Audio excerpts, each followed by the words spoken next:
আমার এখানে আসাটা ভোট চাওয়ার জন্য নয়, কারণ আমি জানি যে আমাদের জিত সুনিশ্চিত আছে, মানে আমরা জিত।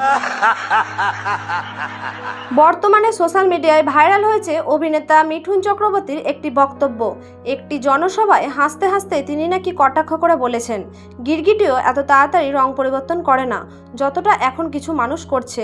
আর এই মন্তব্য সামনে আসতেই শুরু হয়েছে জোর চর্চা। নেটিজেনদের একাংশের দাবি, এই কথার ইঙ্গিত ছিল অভিনেতা দেব ও কোয়েল মল্লিকের দিকে, কারণ গত কয়েকদিন ধরেই তাদের রাজনৈতিক অবস্থান নিয়ে চলছে নানা আলোচনা। কেউ বলছেন তারা আগের দল থেকে দূরে সরে যাচ্ছেন, আবার কেউ বলছেন সবটাই শুধুই গুজব। এদিকে ভাইরাল কিছু ছবিতে দেব ও কোয়েলকে নিয়ে নানা ধরনের কটাক্ষও দেখা যাচ্ছে। কেউ মজা করছেন, কেউ আবার তীব্র সমালোচনাও করছেন। আর তার মধ্যে মিঠুন চক্রবর্তীর এই মন্তব্য ঘি ঢেলেছে আগুনে। যদিও দেব ও কোয়েল বা মিঠুন চক্রবর্তীর পক্ষ থেকে সরাসরি কারোর নাম নিয়ে কিছু বলা হয়নি, তবে সোশ্যাল মিডিয়ায় এখন এই বিষয় নিয়ে তুমুল আলোচনা চলছে।